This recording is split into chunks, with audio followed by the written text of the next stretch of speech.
this ruling strikes down a New York law that put restrictions on who could get a license to carry a gun outside of the home. The Supreme Court has made a decision on the first major Second Amendment case in decades. Major Supreme Court ruling on New York's concealed carry regulations. And today, the Supreme Court said that's unconstitutional. That puts a limit on the right to have a gun. While headlines are consumed by scandals, gossip, and endless political drama, something far more explosive has been unfolding quietly in America's legal system. A move so powerful, so unprecedented, that it could permanently rewrite the future of the Second Amendment. This isn't just another policy skirmish. What's happening right now is a coordinated collision between the federal government, the Supreme Court, and the states. And the fallout may bring down every semi-automatic weapon ban in the nation. Behind the noise, behind the distractions, an executive order has triggered a legal revolution. The gears of power are grinding, courtrooms are shifting, and the foundations of gun control itself are beginning to crack. The executive order's hidden weapon. Most assume Trump's Second Amendment executive order was symbolic, political theater meant to appease his base, but buried deep inside Section 3 is a mechanism that no one saw coming. That section directs the Department of Justice to throw its full weight behind defending Second Amendment rights in court, and the results are staggering. The DOJ has already filed supporting briefs in a dozen federal cases challenging semi-auto bans, spending millions in taxpayer money to undermine restrictive state laws. This isn't business as usual. The Civil Rights Division of the DOJ, normally tasked with defending voting rights, has been reassigned to treat gun rights violations with the same level of urgency. That means federal lawyers now have emergency intervention powers they've never wielded in firearm cases before.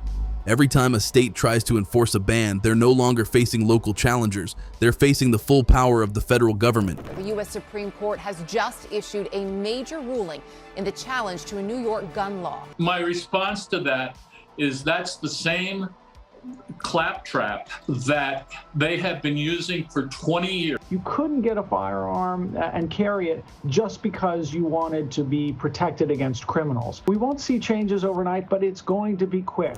The Supreme Court's secret signal system, but the executive order alone doesn't explain what's unfolding. What's more shocking is the quiet coordination between the executive branch and the Supreme Court.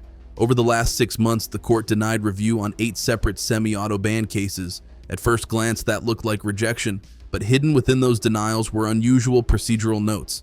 Legal scholars recognized them as signals, coded instructions to lower courts about how to handle these cases. In one Illinois case, Justice Clarence Thomas issued a rare explanatory statement. He used language about common use that almost perfectly mirrored the executive order's legal framework. That was no coincidence, it was a roadmap. 3 federal circuit courts have already shifted their rulings in response to these cues. The court is essentially whispering directions, steering lower courts toward outcomes that align with the federal government's new interpretation. This is one of the most sophisticated constitutional strategies in modern history, a silent partnership between branches of government designed to reshape the Second Amendment, the federal prosecutor revolution. Meanwhile, the executive order has lit a fire under federal prosecutors. Within 90 days, prosecutors in gun-friendly states launched 23 new challenges against neighboring states' bans. They tapped into dormant jurisdictional loopholes, legal backdoors that hadn't been used in decades. The Bureau of Alcohol, Tobacco, Firearms, and Explosives, often criticized for enforcement crackdowns, quietly redirected nearly $50 million of its budget. Instead of raids and restrictions, that money is funding lawsuits designed to dismantle state bans. The ATF has, in effect, transformed into a litigation machine for the Second Amendment. Prosecutors are now required to support gun rights in any case involving interstate commerce. That means 156 ongoing cases across the country just gained the muscle of federal lawyers on their side. And in the most bizarre twist, prosecutors in anti-gun states like California and New York are being forced to argue against their own state laws because their jobs are tied to federal mandates under the executive order. The result is unprecedented. The federal government isn't just passively watching states battle over guns, it's actively leading the charge to bring their restrictions down. The circuit court time bomb. If that weren't enough, circuit courts have quietly accelerated their schedules. The 7th Circuit advanced its Illinois case by 4 months. The 4th Circuit expedited Maryland's by 6 weeks. The 9th Circuit rushed 3 California cases into emergency hearings, This isn't random. All these cases are now on track to deliver rulings within the same 60-day window, just before the Supreme Court's next term begins. The timing guarantees multiple conflicting circuit decisions will land on the court's desk at once. Leaked reports suggest the court's calendar has already been cleared to allow extended oral arguments in early 2025. That means consolidated hearings where multiple semi-auto ban cases could be heard together. Legal insiders are calling it the biggest Second Amendment showdown since District of Columbia versus Heller state governments in panic. The states that built their reputations on strict gun laws are panicking. California has spent nearly $13 million in emergency legal fees in just 4 months. New York is paying close to $900,000 a month for outside law firms. Illinois has diverted millions away from other programs just to fight constitutional challenges. Even Massachusetts has injected over $5 million into its Attorney General's office to handle the mounting litigation, while Connecticut is considering quietly settling some cases rather than face inevitable defeat. Internal memos leaked from several state attorney generals' offices show something shocking. They don't expect to win. Many have already reached out to federal mediators exploring compromise solutions before their bans collapse completely. Behind their public bravado is raw fear, the recognition that their legal walls are caving in. The enforcement trap. As if courtroom battles weren't enough, state law enforcement agencies are facing chaos on the ground. Trump's executive order created federal protection for individuals caught with previously banned firearms.